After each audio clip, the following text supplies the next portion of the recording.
যেই পতন হয়ে গেল সরকারের, একদিন বলে ফেললেন আমি ছাত্র শিবিরের সভাপতি, হাইলে মুনাফিক। আরেকজন বললেন আমি ছাত্র শিবিরের সাধারণ সম্পাদক। এই মুনাফিক দল জন্ম থেকেই তাদের ত্রুটি, এই ত্রুটি কোনদিনও সারবে না। আগামী দিন ইনশাআল্লাহ ওদের সমুদ্রের তলদের দিকে গেলো, সেখান থেকে উঠে আসতে না পারে, এই সিদ্ধান্ত আমাদেরকে নিতে হবে। এই বাংলাদেশে সাংবাদিক জামাত শিবিরকে বাংলাদেশের মানুষ কোনদিনও রাষ্ট্র থেকে তারপর কি স্লোগান দেন, কি বলেন? হাসিনা গেছে যে পথে তারেক যাবে সে পথে। সাবধান করে বলছে এই ছেলেরা দ্বিতীয়বার শুনতে চায় না বাংলার মানুষ।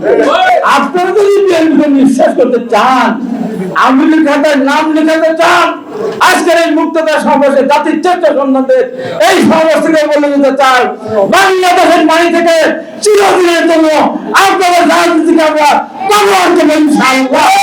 দেশের নাম্বার 1 ট্রেডিং অ্যাপ নিফটি ফার্স্টে পাচ্ছেন ট্রেডিং এর সব সুবিধা, dual exchange access, company analysis, portfolio তৈরি করা সহ আরো অনেক ইউনিক ফিচারের সাথে ট্রেড করতে ডাউনলোড করুন এক্ষুনি। কোথায় ছিলেন আপনারা? বিএনপিকে ছেড়ে একবার চলে গেছেন 46 সালে আওয়ামী লীগের সাথে, তারপর আবার বিএনপির সাথে দিয়েছেন, আবার 96 সালে নির্বাচনে বিএনপিকে ছেড়ে চলে গেলেন। কয়টা আসন পেয়েছেন? 2টা আসন। চিন্তা করছেন আগামী দিন রাষ্ট্রে কোন যাবে? আজকের এই মুক্তিযুদ্ধ সমাবেশকে পরিষ্কার করে বলতে চাই, এই বাংলাদেশে সাংবাদিক জামাত শিবিরকে বাংলাদেশের মানুষ কোনদিনও রাষ্ট্রে থেকে আজকে আর একজন ধর্ম ব্যবসায়ী, যিনি আওয়ামী লীগের ক্ষমতা টিকিয়ে রাখার জন্য বহু চেষ্টা করেছে, হাত ফাঁকা নিয়ে নির্বাচন জানালেন বরিশালে, সেখানে হাত ফাঁকা ভেঙে গুড়িয়ে দিলে ওনাকে ধাক্কা ধুকি দিয়ে ফিরে দিল।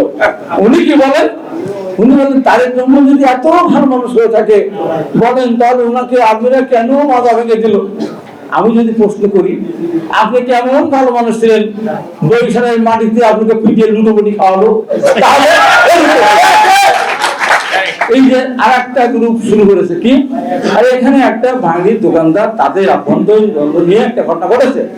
ঘটনাটা নিম্ন নৃশংস আমরা বলেছি, আমাদের নেতা জনাব তারেক রহমান পরিষ্কার করে বলেছেন, যারা জড়িত ছিল দেখুন তাদেরকে বহিষ্কার করেছেন, এবং আমাদের আইনজীবীরা বলেছেন আমরা তো আইনজীবী হব না, আইনজীবী হব না। তারপর কি স্লোগান দেন, কি বলেন? হাসিনা গেছে যে পথে তারেক যাবে সে পথে। সাবধান করে বলছে এই ছেলেরা দ্বিতীয়বার শুনতে চায় না বাংলার মানুষ। হ্যাঁ, কি সব স্লোগান দেয়? তারপর কি বলতে উত্তর করতে চায় না, কি সমস্ত স্লোগান দিচ্ছেন? এই স্লোগান আমরা শুনতে রাজি না। এত কষ্ট করে জীবন দিয়ে কি আছে আপনাদের? অতীত কি আছে বলেন তো? কি আছে অতীত? এই বাংলাদেশ, আধুনিক বাংলাদেশ, আজকের এই বাংলাদেশ, এই আধুনিক বাংলাদেশ, এই জন্মদাতা শহীদ রাষ্ট্রপতি জিয়া রহমান, এবং আজকে নারী শিক্ষা থেকে শুরু করে আজকে বাংলাদেশের মেয়েদের যে শিক্ষার উন্নতি করেছে দেশটিতে, বেগম খালেদা অবদান, কি অবদান আছে আপনাদের বলেন তো? আপনাদের অবদান একটি, 71 সালে লক্ষ লক্ষ মারা ইজ্জত নষ্ট করেছিলেন, লক্ষ লক্ষ মাকে হত্যা করেছিলেন। স্লোগান দেন কি? ভুয়া ভুয়া, বিএনপি ভুয়া। এত বড় সাহস! আবার স্লোগান দেন বারবার, গোলাম আজমের বাংলাদেশ, নিজামের বাংলাদেশে আমাকে ঠাঁই নেন। আমি পরিষ্কার করে বলতে চাই, গোলাম আজম রাজাকার, নিজাম রাজাকার। লজ্জাকর মুনাফিকের দল।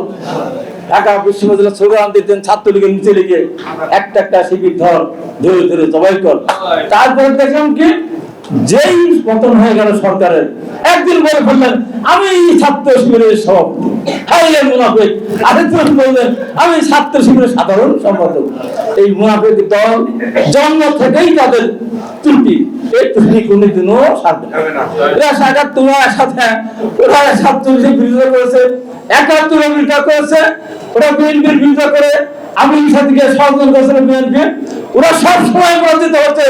আগামী দিন ইনশাআল্লাহ ওদের সমুদ্রের তলদের দিকে গেলো, সেখান থেকে উঠে আসতে না পারে, এই সিদ্ধান্ত আমাদেরকে নিতে হবে।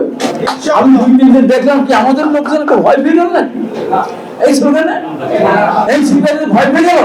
আমি কিন্তু লাইভে গিয়েছিলাম, যেদিন কথা বলেছে সর্বপ্রথম আমি যারা লাইভ থেকে বলেছিলাম হুঁশিয়ার সাবধান। তাই আমি বলবো, শেষ কথা বলতে চাই, আওয়ামী লীগ বিএনপিকে নিঃশেষ করতে গিয়েছিল। কি হয়েছে? আওয়ামী লীগ দেশ থেকে পালিয়ে গেছে।